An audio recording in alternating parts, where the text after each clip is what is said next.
Hey guys, welcome back to some more Horizon Zero Dawn. That last episode was crazy. We learned that Ted Faro built a corporation, and this corporation was dedicated to the betterment of humanity with the help of robotics and science and cool technological stuff.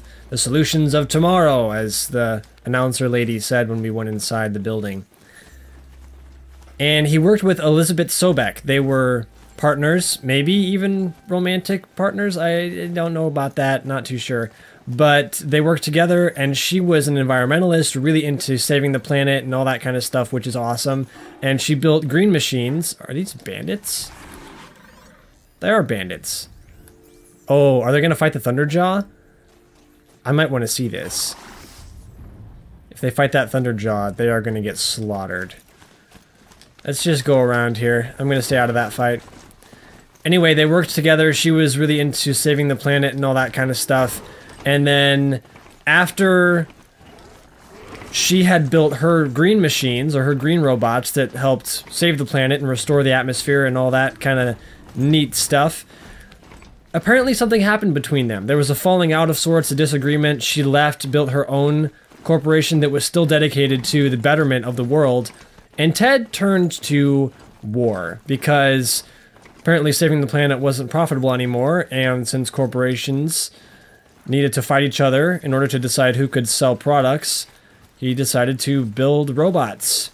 War robots, of course, not the green robots they had been building previously. And a specific line of these robots was called the Chariot line, which consisted of the Corruptor, also known as the Scarab AC-A3, and the Deathbringer. I'm not sure what that one was called in the old world.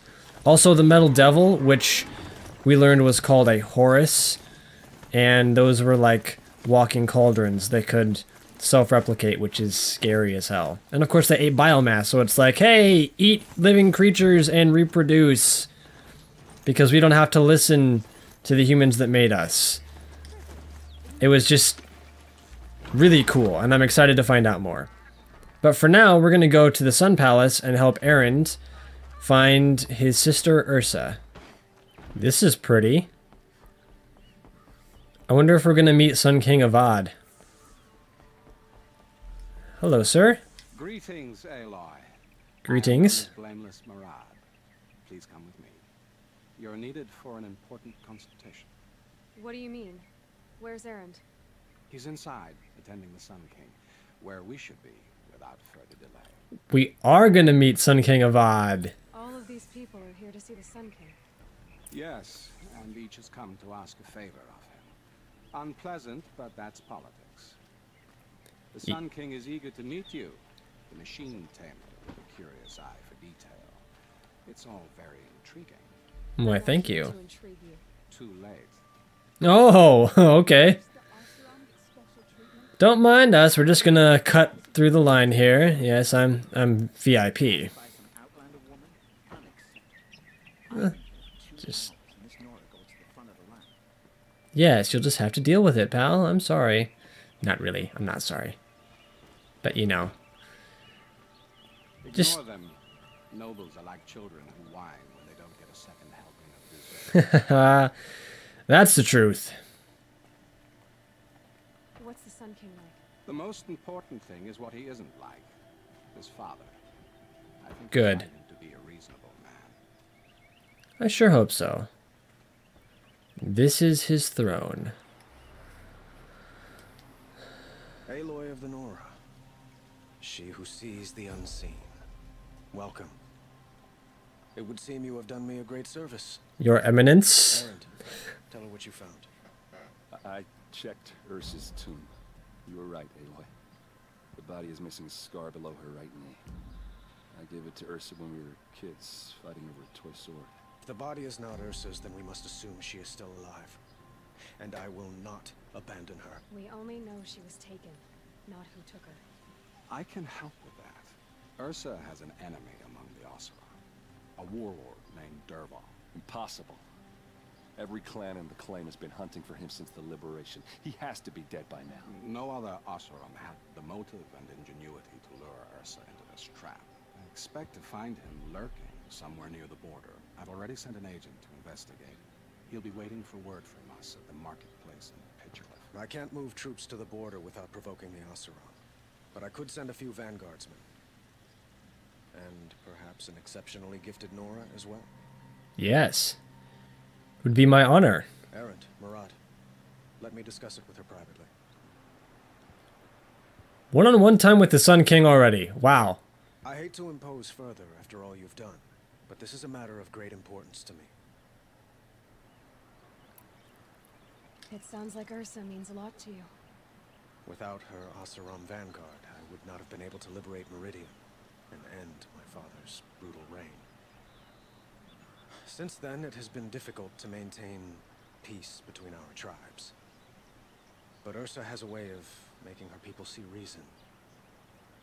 So you see, I need her back at my side. And quickly. It would seem so. Who is Dervahl exactly? To understand Dervahl, you must first understand my father. He truly thought of himself as a sun god. His mind was broken. He believed that blood sacrifice would solve, well, everything. So he raided the other tribes for victims, especially the Oseram. Dervahl fought back. He crafted powerful weapons and rallied his people. My father responded with the ultimate cruelty. He captured Dervahl's wife and daughter Oh. and sacrificed them in the sun ring. God damn it. So Dervahl is really just a good guy. He's just pissed at Sun King Jiran.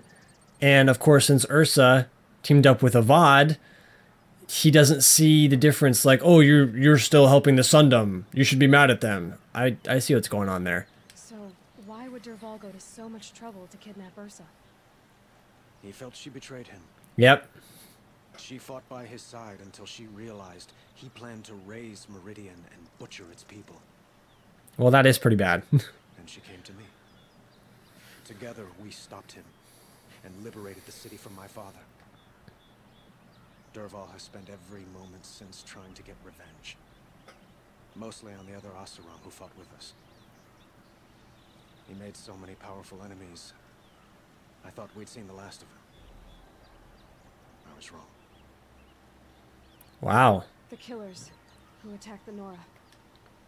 I've discovered that they're a faction of Shadow Karja called the Eclipse. They're digging up ancient weapons. Machines that corrupt and control other machines. They want to use them to strike Meridian. What you're saying echoes reports I've received from Murad. A Shadow Karja splinter group.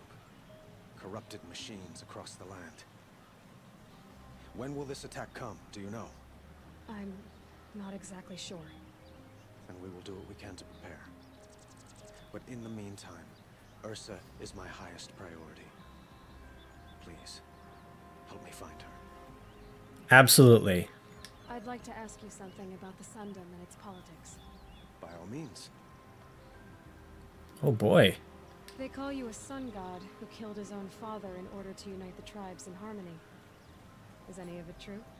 They say you can see the invisible, split an arrow at 50 paces, and tame machines at a glance. Wow. How much of that is true? Not too far off. Well, I would like to unite the tribes in harmony, but you saw how many courtiers I have to deal with first. Maybe next week. Next week, or month, or year, you know. Quite a place you've got here. You can almost see the little people below the mesa. Haha. You don't approve? Well, I have a secret for you. Neither do I. But we must be patient. Change won't come in a single sunrise. But will it happen at all, while men live in palaces? It might. Eventually. If people like you help me bring it about. I like him. He is really cool. He should be our president. Your politics seem very complicated.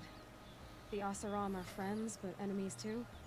I couldn't have liberated Meridian without the help of Ursa and her Oseram freebooters. Many of them have settled here. But the Ealdormen of the Oseram clans in the Claim have become jealous of their success. So have many Karja nobles. It's a volatile situation, especially given the fact that my father raided the Oseram for years. Ursa helps keep the peace, promising a future based on mutual gain. But some, like Dervahl, will never let go of their venom. True. What can you tell me about the Shadow Karja? What do they have to do with Ursa? They are remnants of my father's regime, holding out at the fortress of Sunfall to the west. Like him, they care only for domination, and seek to draw upon the power of the sun by spilling blood in its name. Since Ursa helped me take this city from them, they were perfect scapegoats. Dervahl knew this, of course, and planned it well.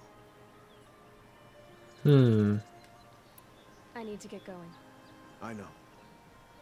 Well, they say kings should never beg. But please, help me find Ursa. Who says that? Well, Murad, for one. Don't hesitate to ask him or Erend if you have further questions. Certainly. Wow. That was really cool. I like Sunking Avad. He's a nice guy. Okay. So, I thought Ursa was dead, and I thought Dervahl was dead. Dead doesn't seem to mean what it used to. Nope. Maybe I'm just an ass. Whatever. All I know is that it's time to find my sister and get some payback. I hope Murad's guy grabs us a lead. I hope so too. Did Ursa ever tell you anything about Dervahl? Well, we were both under his command for a while. Sort of. Helped him recruit an army to take out the mad Sun King. But then he got real creepy with Ursa. Needless to say, she wasn't interested, but he wouldn't let it go. Oh boy. Not to mention the fact that we realized he wanted to murder every Karja, not just the bad ones. Long story short, he's a grazer-licking dungbag. I'm gonna remember that insult. That's a good one. Avad seems committed to finding your sister. Yeah, those two got along. And some people say they shacked up, but I don't buy it. Seems a little skinny for her. Oh, okay, some bad images are forming in my head. Let's just focus on finding and kicking Dervahl's ass. Yes, good idea. I'd better go. Don't stand me up in Pitchcliff, okay? Ursa needs us. I will meet you there. Aloy, how can I be of service? It's obvious that you're an advisor to the Sun King, but what is it you do exactly? Whatever is needed, of course. Are you always so evasive? It depends. You were right about Avad. He seems genuine. He is the Sun King. I serve him the best I can. What else would you have me say? Huh. Did you serve the last one as best you could too? Well, I served him to his enemies. It was the best I could do for the Sundom. What did you do? That is hilarious. Nothing I could be blamed for. Oh my god. I served him to his enemies. I'm gonna remember that. That is funny. Oh my god. Sounds to me like you're a spy.